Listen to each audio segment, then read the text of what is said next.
I was astonished when I discovered that my parents had used my credit card without my permission to bank manager an extravagant $277,710 European tour as a graduation gift for my sister, Mia. I'm Ellie, a 26-year-old man who has been financially independent since the age of 20, thanks to a career in bank manager.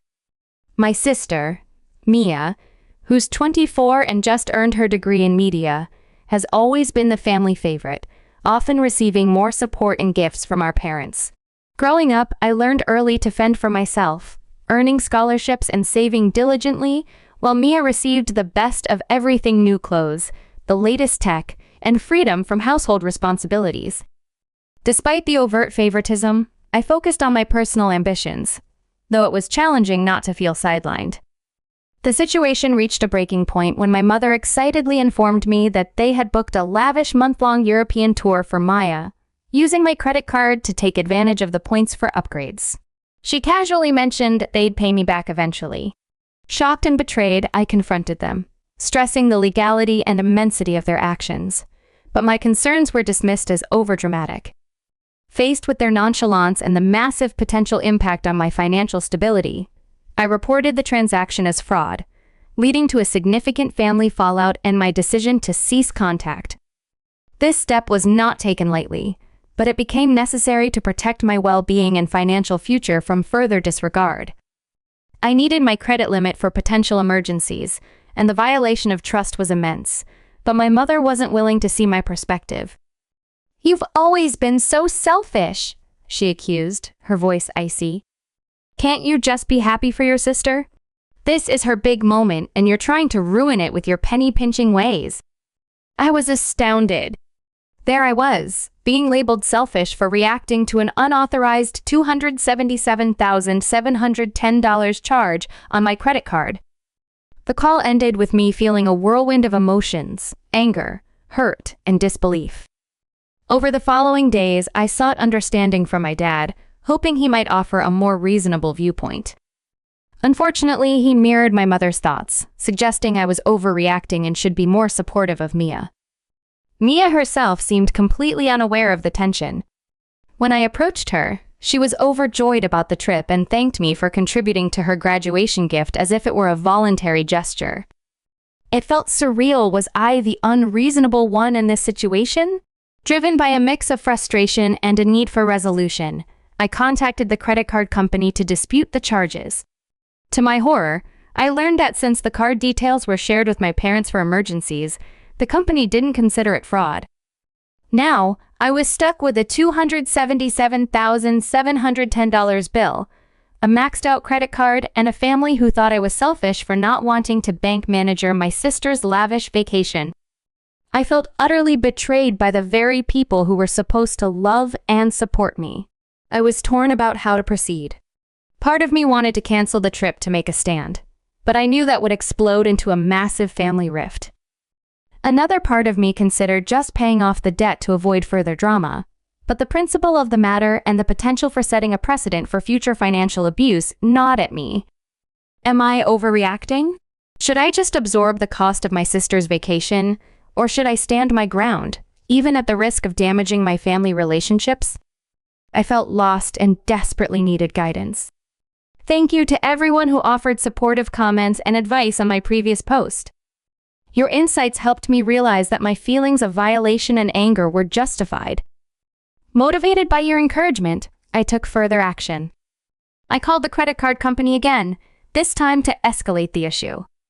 I explained the situation in detail, clarifying that while my parents had access to my card for emergencies, I had never authorized this particular use. After some discussion, they agreed to investigate the charges as potential fraud. Next, I organized a family Zoom call, hoping to address the issue directly and allow my family a chance to rectify the situation. The call was intense. I started by calmly explaining the implications of their actions, the legal issues, the breach of trust, and the financial strain they'd put on me. I informed them that I had reported the charges as fraudulent and insisted they cancel the trip immediately. Their reaction was disappointing but not surprising. They were indignant, accusing me of being overdramatic and trying to spoil Mia's graduation celebration. My mother even went as far as to claim I was ruining what should be a joyous time. The situation remains unresolved, and I'm considering my next steps carefully, weighing the heavy impact on our family dynamics. After my parents justified their use of my credit card for a lavish $277,710 graduation trip for my sister by reminding me of how they raised and provided for me, I felt a deep sense of frustration. You chose to be parents, and providing for us was your responsibility. It doesn't justify committing credit card fraud in my name, I responded calmly. Throughout this conversation, Mia had remained silent, but suddenly she broke down, accusing me of ruining her special gift and claiming I had always been jealous of her. Her words hurt, but they also solidified my determination to enforce boundaries. Mia, I'm genuinely happy for you and proud of your achievements, I assured her, but this trip was charged to my account without my permission. It's not a gift from me, and it's not acceptable. My father then tried to downplay the seriousness of their actions, asserting that because they had emergency access to my card, they thought it would be okay just this once. I was astounded by his dismissal of the significant amount. Dad, $277,710 is a substantial amount, and this was certainly not an emergency. You can't make financial decisions with my resources without asking me first. The call ended with emotions running high. My parents were indignant. Mia was in tears, and I was left feeling drained yet resolute. Despite my clear stance, they refused to cancel the trip, continuing to insist I was overreacting and promising repayment soon. In the aftermath, I sought legal advice from a friend who confirmed that my parents' actions were indeed illegal and that I had grounds for legal action. I also filed a police report about the unauthorized use of my credit card. The officer was empathetic and detailed in taking down information, though he cautioned that pressing charges could deeply fracture my family relations, but affirmed my right to protect my interests. Now, I find myself in a quandary. On one hand, I love my family, and the idea of taking legal action against them is distressing. On the other, their disregard for my autonomy and financial security is deeply troubling, and I fear that without a firm stance, such behavior could recur.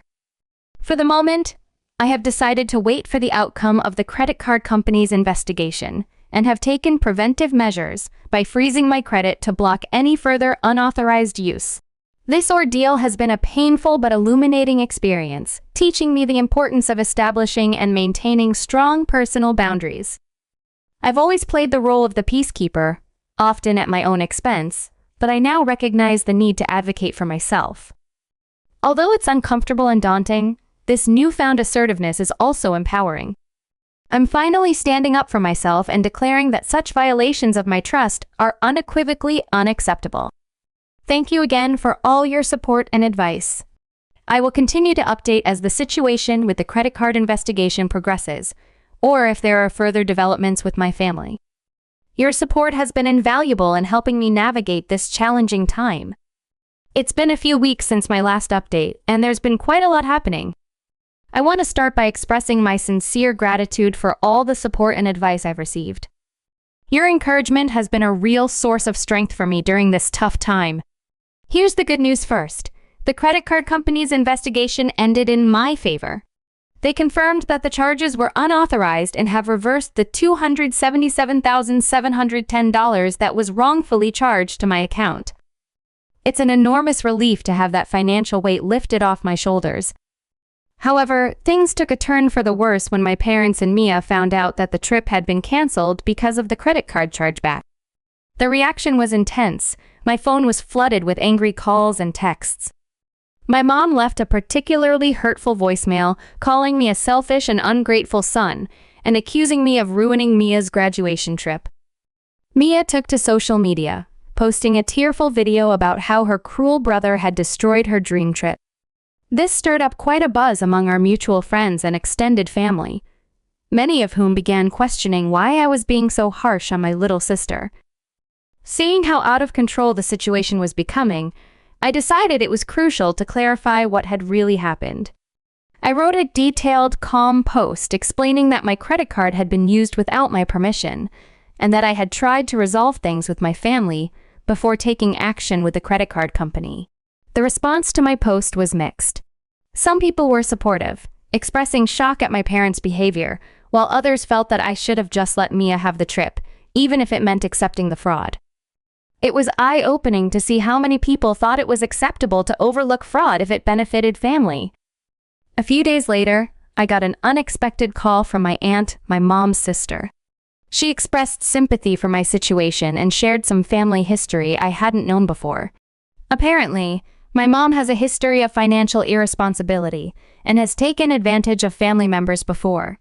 My aunt encouraged me to stay strong and offered her support. This conversation made me realize that the problem was much deeper than just this one incident. It was part of a long-standing pattern of behavior that had been overlooked for years. I knew I had to set firm boundaries, not just for my own well-being, but to break this cycle of financial abuse. So, I made a difficult decision. I told my parents that I needed to go no contact with them for the foreseeable future. I explained that I needed time to process everything and that I couldn't trust them at the moment.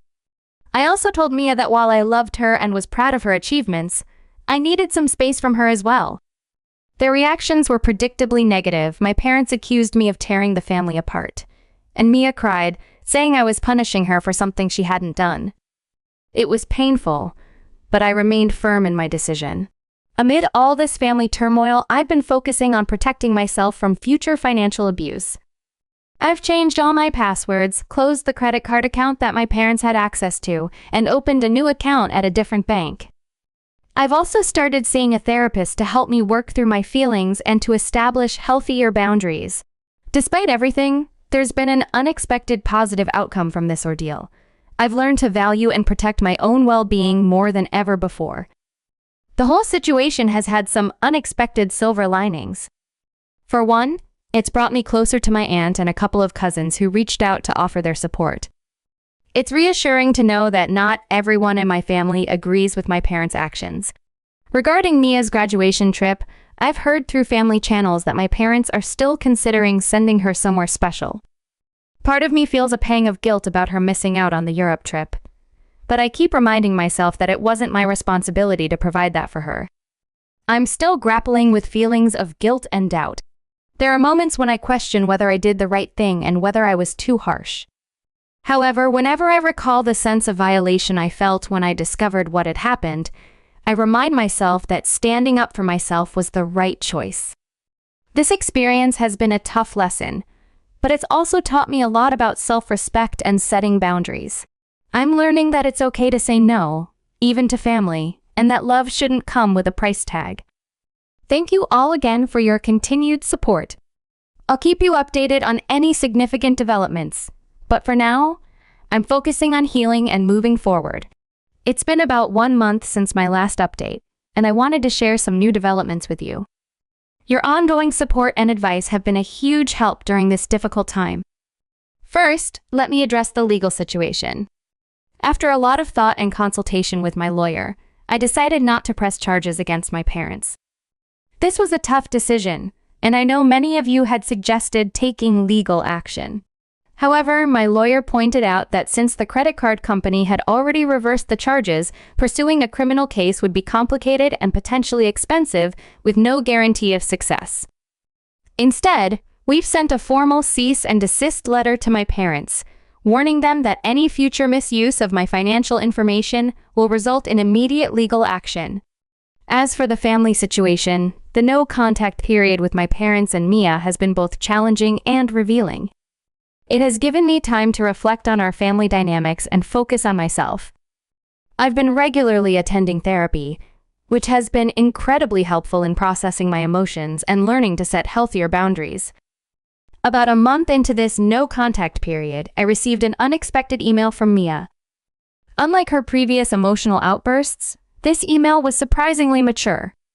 She admitted that she had been doing a lot of thinking and recognized how wrong our parents' actions were. Mia apologized for her initial reaction and for not standing up for me. She confessed that she had always been aware of the favoritism, but had been too scared and comfortable to confront it. I was cautiously optimistic about Mia's email and decided to proceed with caution. We've had a few phone conversations since, and it seems she is genuinely trying to understand my perspective. Mia has also shared some of her own experiences with our parents' financial irresponsibility, which she had previously kept to herself. It appears that the canceled Europe trip was a wake-up call for her as well. As for my parents, they have been less willing to accept responsibility for their actions. My parents have tried several times to reach out to me. Their attempts have ranged from angry voicemails to guilt-inducing emails. One day, my mom unexpectedly showed up at my apartment, causing a scene in the hallway. It was tough, but I stood my ground and did not engage. This was hard but necessary for my well-being. The reaction from my extended family has been mixed. Some relatives, especially my aunt who reached out initially, have been incredibly supportive. She's become not just an ally but a major source of strength for me. However, other family members continue to pressure me to reconcile with my parents, using the "but they're your family" argument. I found it necessary to distance myself from these relatives to maintain my peace of mind. On a brighter note, stepping back from my family's drama has allowed me to focus more on my own life and goals. I've picked up a new hobby, photography, and I've been spending more time with friends who respect my boundaries. Financially, I've been making some proactive changes as well. I've increased my contributions to my retirement accounts and have started building a more robust emergency fund. This whole experience has underscored the importance of financial independence and security for me. A particularly rewarding moment happened last week. I received a promotion at work, which came with a significant pay raise. In the past, I might have felt obligated to share this news and the financial benefits with my family. This time, however, I celebrated quietly with a few close friends, feeling proud of my achievements without any guilt or pressure to share. Regarding Mia's graduation trip, I heard from my aunt that our parents eventually sent her on a 3-week tour of California. From what I've heard, Mia enjoyed it. Looking forward, I remain cautiously optimistic. I've decided to extend the no-contact period with my parents for at least another 5 months. I need more time to heal and to see if they can respect my boundaries. With Mia, I'm open to slowly rebuilding our relationship, but I am proceeding with caution and maintaining clear boundaries. This experience has taught me a lot about setting limits, standing up for myself, and the true meaning of family. I've realized that family isn't just about blood relations, it's about mutual respect, support, and love. The friends and relatives who have stood by me through this ordeal have shown me what real family looks like. I've also learned a valuable lesson about financial independence. I've always been cautious with money, but this situation has pushed me to be even more vigilant. I've set up additional security measures on all my accounts and have become more assertive in protecting my financial information, even from family members. There have been moments of doubt and sadness, especially during family events that I've missed due to the no-contact policy. Mother's Day was particularly tough. However, I remind myself that this separation is necessary for my mental health and personal growth. One unexpected outcome of this situation is that I've become a resource for friends dealing with their own family financial issues. Several people have reached out to me for advice on setting boundaries and dealing with financially irresponsible family members. It feels good to be able to offer support and advice based on my own experiences.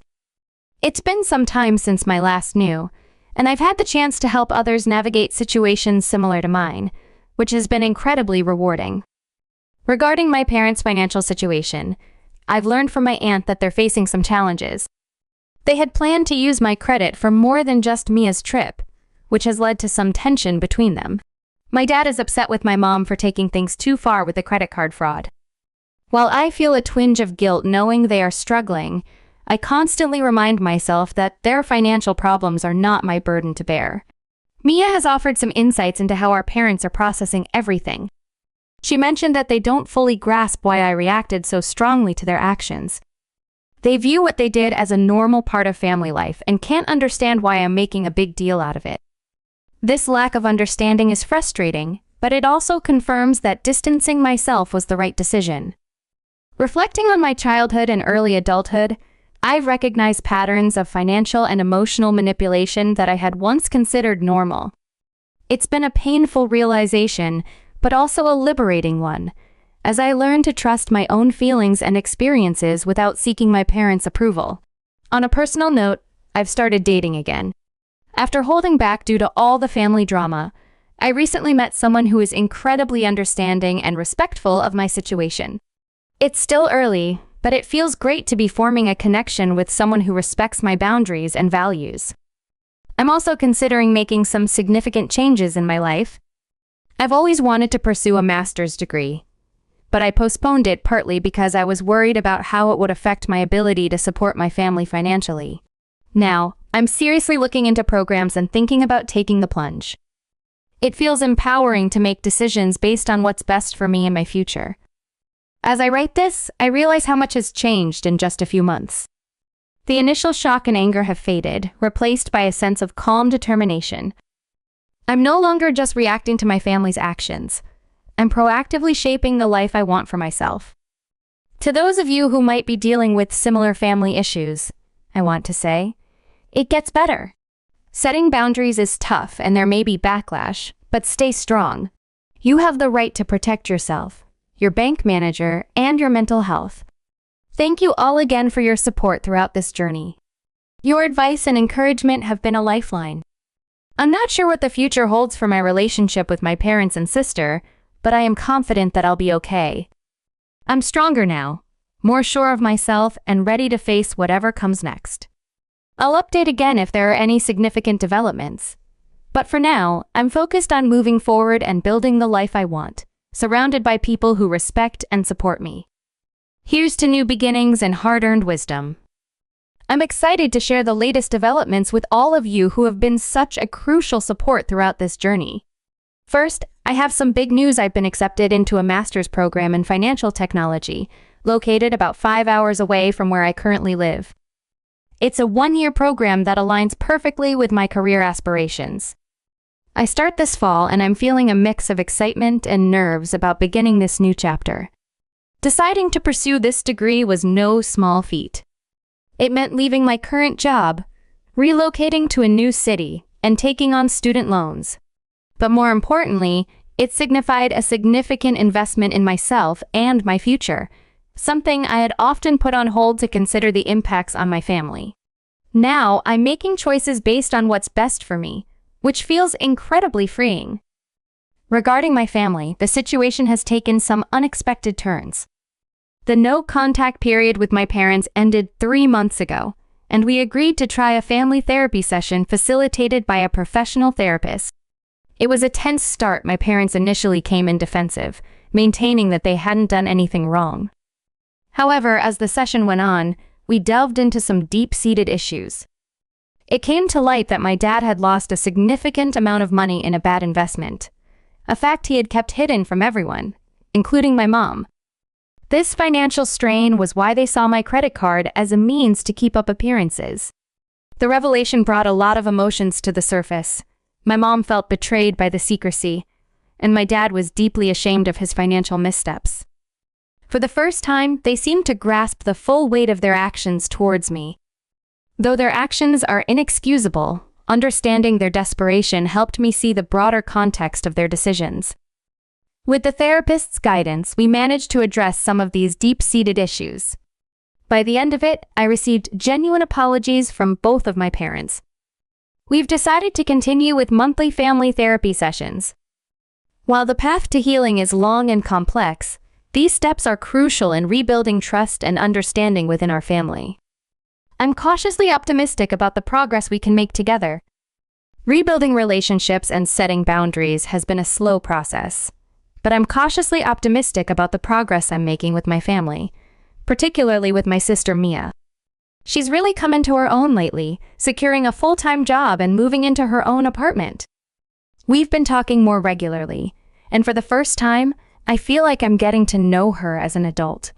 She's even reached out for advice on budgeting and saving, which marks a significant milestone in our evolving relationship. On the personal side, things have been going wonderfully with Sarah, the woman I mentioned previously. Our relationship has deepened into something truly special.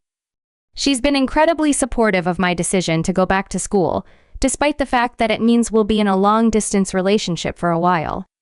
Her own experiences with setting boundaries with family have made her an invaluable source of support and understanding. Financially, I'm in a strong position. The promotion I received earlier has helped me save a substantial amount for my upcoming move and to offset some of the costs of grad school. I've also grown much more vigilant about protecting my financial information. Recently, I had to turn down a distant relative who tried to guilt me into co-signing a loan. It wasn't easy, but standing my ground reinforced my commitment to maintaining strong personal boundaries. As I prepare for this new chapter in my life, I've been reflecting on how much has changed since receiving that initial shocking phone call from my mom about the credit card charges. The pain and anger I felt back then have mostly subsided, replaced by a sense of empowerment and self-assurance I never knew I possessed.